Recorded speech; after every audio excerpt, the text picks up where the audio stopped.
नमस्कार साथियों, मैं जय मालाकार मालाकार क्लासेस में आप लोगों का स्वागत करता हूं। चलिए आप लोगों के लिए जो शिक्षक भर्ती संबंधित प्रैक्टिस सेट लेकर आ रहे थे, उसी में हम लोग आप लोगों के लिए जो 2019 में प्रैक्टिस सेट हुआ था, एग्जाम हुआ था, उसी का प्रैक्टिस सेट लेकर मैं आप लोगों के सामने आया हुआ हूं।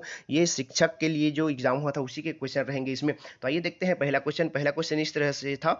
वातावरण वह बाहरी शक्ति है जो हमें प्रभावित करती है, यह किसने कहा था? उर्वर्थ, रास, एनास्टसी या फिर इसमें से कोई नहीं। तो इसका जो सही आंसर व्यापम द्वारा फाइनल आंसर लिया गया था, मैं उसी को बताऊंगा। यहाँ पर जो सही आंसर लिया गया था वो ऑप्शन बी लिया गया था, रास के द्वारा। ठीक है, तो यहाँ पर जो कहा गया है वातावरण वह बाहरी शक्ति है जो हमें प्रभावित कर सकती है, यह किसने कहा था? तो रास ने कहा था। यहाँ पर ऑप्शन बी बिल्कुल सही आंसर है। आगे चलते हैं, क्वेश्चन नंबर दूसरा।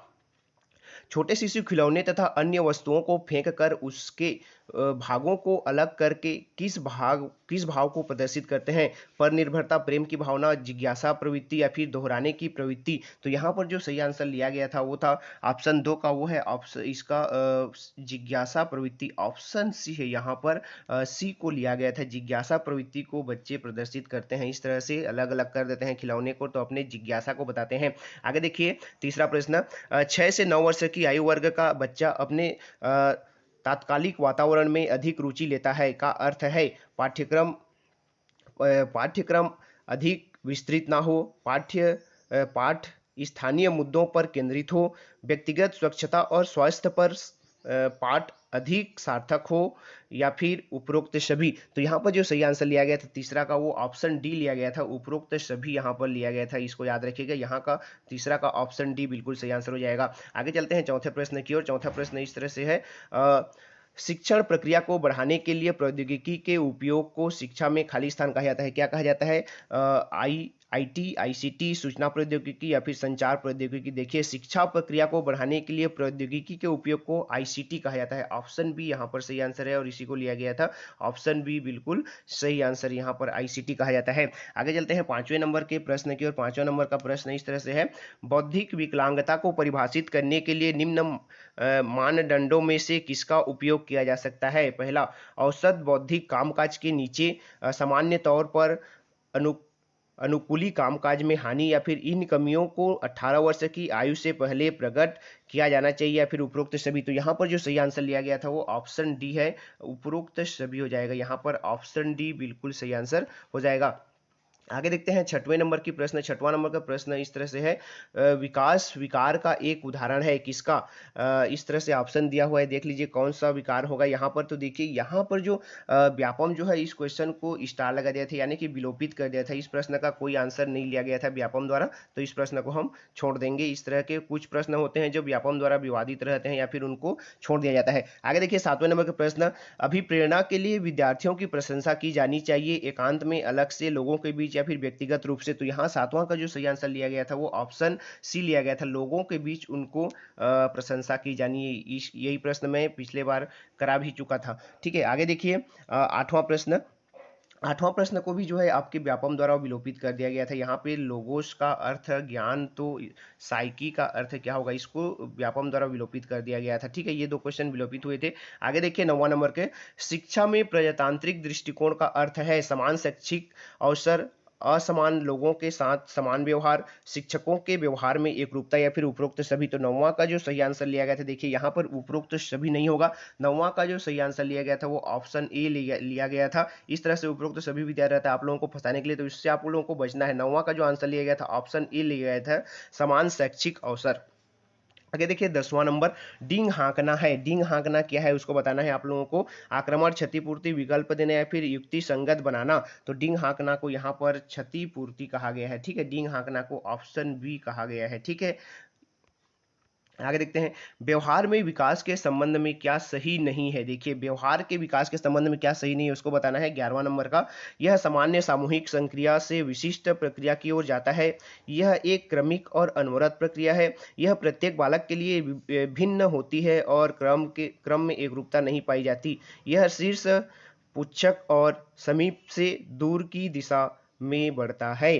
तो यहाँ पर जो 11वां का सही आंसर लिया गया था वो ऑप्शन डी को लिया गया था। देखिए ऑप्शन डी, यह शीर्ष, पुच्छक और समीप से दूर की ओर दिशा में बढ़ता है। यहाँ पर ऑप्शन डी लिया गया था। आगे चलते हैं 12वां प्रश्न, मुख्य धारा का अर्थ है कम से कम प्रतिबंधात्मक परिस्थितियों में प्रत्येक विद्यार्थी को उपयुक्त शिक्षा देना, अधिगम या समायोजन से संबंधित समस्या वालों बालकों के लिए वैकल्पिक व्यवस्था करने, या फिर विशिष्ट बालकों की शैक्षिक आवश्यकता पर ध्यानाकर्षण, या फिर उपरोक्त सभी। तो यहाँ पर जो ऑप्शन 12वां का जो लिया गया था वो था डी था, उपरोक्त सभी लिया गया है। ठीक है, उपरोक्त सभी वाले लगभग 95% को लेना रहता है, लेकिन कुछ ऐसे प्रश्न रहते हैं जिनको नहीं लेना रहता है। आगे देखिए 12वां, छात्र केंद्रित शिक्षा के मुख्य सिद्धांत हैं, क्या है?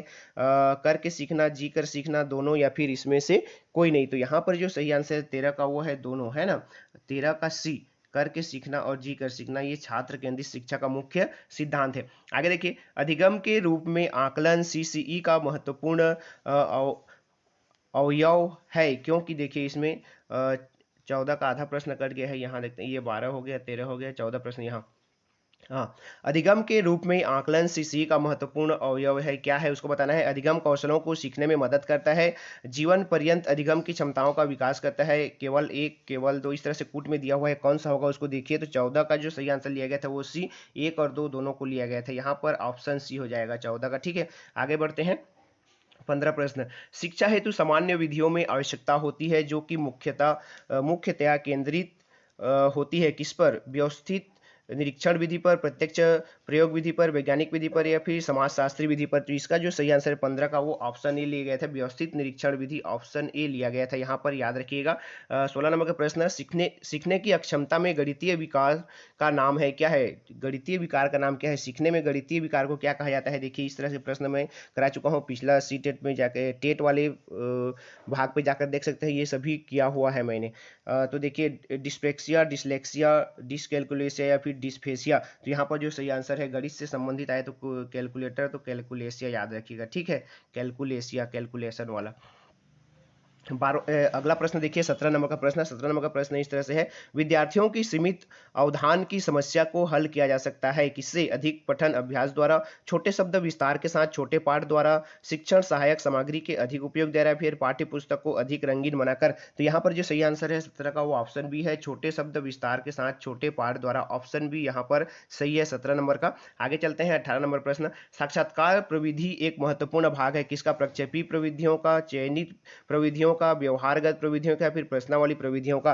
यहाँ पर जो सही आंसर है 18 का वो ऑप्शन सी लिया गया था, व्यवहारगत प्रविधियों का, ऑप्शन सी यहाँ पर सही आंसर हो जाएगा। आगे चलते हैं 19 नंबर के प्रश्न, शिक्षक द्वारा सहायक सामग्री के उपयोग का आधार है, क्या है? पाठ की मांग के आधार पर, विद्यार्थी के रुचि के आधार पर, प्राचार्य के अनुदेशन के आधार पर, उपरोक्त में से कोई नहीं। तो यहाँ पर 19वां का जो सटीक आंसर लिया गया था वो था ऑप्शन ए था। देखिए यहाँ पर इसी तरह के दो दो यहाँ पर लग रहा है आपको कि बी होना चाहिए, ठीक है, लेकिन यहाँ पर जो सही आंसर लिया गया था वो ऑप्शन ए को लिया गया था। ठीक है, पाठ के मांग के आधार पर होना चाहिए। ठीक है, ऑप्शन ए ज्यादा उपयुक्त है, जो ज्यादा उपयुक्त होगा उसको लेना है। देखिए, अनुसंधान से पता चलता है कि खाली स्थान सीखने की प्रक्रिया में एक प्रबल चर है, संभवतः योग्यता से भी ज्यादा महत्वपूर्ण चर। उपेक्षा, अनभिज्ञता, अभिप्रेरणा, या फिर निरुत्साह।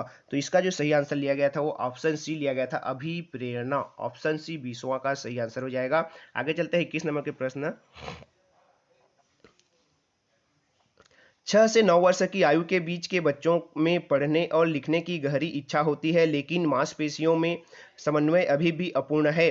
शिक्षक का उपयुक्त व्यवहार होना चाहिए, कैसा होना चाहिए? उसने पठन का अभ्यास करवाना, उनसे पठन का अभ्यास करवाना, उन्हें अधिक लिखित कार्य दिया जाना, लिखावट पर अधिक ध्यान दिया जाना, या फिर उपरोक्त में से कोई नहीं। तो 21 का जो सही आंसर लिया गया था वो ऑप्शन बी लिया गया था, उन्हें अधिक लिखित कार्य दिया जाना, ऑप्शन बी बिल्कुल सही आंसर हो जाएगा। आगे देखते हैं 22 नंबर के प्रश्न, अधिगम को पुरस्कृत करने के स्थान पर आत्म पारितोषिक होना चाहिए, यह विचार दिया गया किसके द्वारा? देखिए इस तरह के मैंने अभी जो परिभाषाएं हैं करा दिया है, आप जाकर देख सकते हैं वहां पर सभी कौन क्या परिभाषा दिया है, आप देख सकते हैं। इस तरह से 1-2 प्रश्न आता ही है।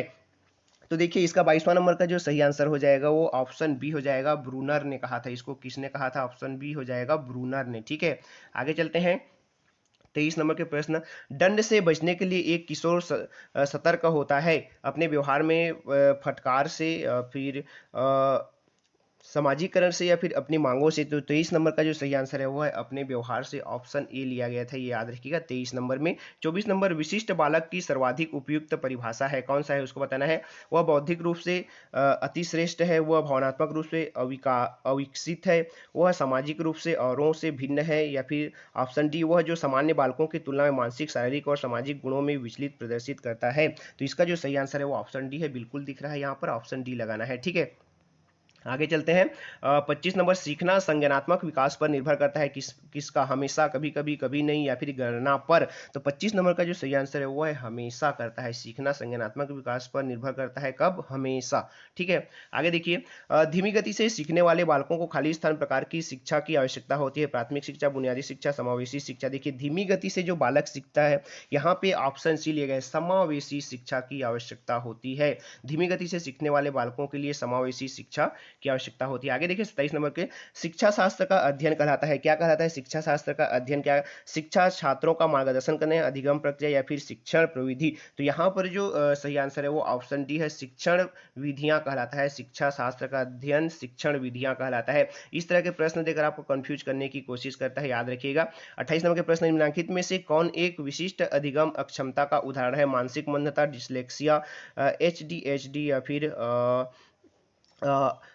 ऑटिस्टिक स्पेक्ट्रम विकार। तो यहाँ पर देखिए 28 नंबर का जो सही आंसर है वो ऑप्शन बी है, डिसलेक्सिया है, जो है इस तरह से देखिए अधिगम अक्षमता वाले डिसलेक्सिया, इस बीमारी जो होता है, इस तरह से इन क्वेश्चनों को एक बार जरूर कर लीजिएगा। अगर नहीं देखे हैं तो हमारे सीटेट वाले के किसी न किसी प्रैक्टिस सेट में आपको मिल जाएगा, जाके देख लीजिएगा प्ले लिस्ट पर जाकर। 29 नंबर के प्रश्न देखिए, बच्चों का स्वभाव इस प्रकार होता है, नकल करना, रचनात्मक, काल्पनिक, या फिर विनाशक। तो यहाँ पर जो सही आंसर लिया गया था वो है ए था, नकल करना को लिया गया था। देखिए आप यहाँ पर रचनात्मक भी लगा सकते हैं 29वां का, लेकिन जो सही आंसर लिया गया था वो ऑप्शन ए को लिया गया है, ठीक है।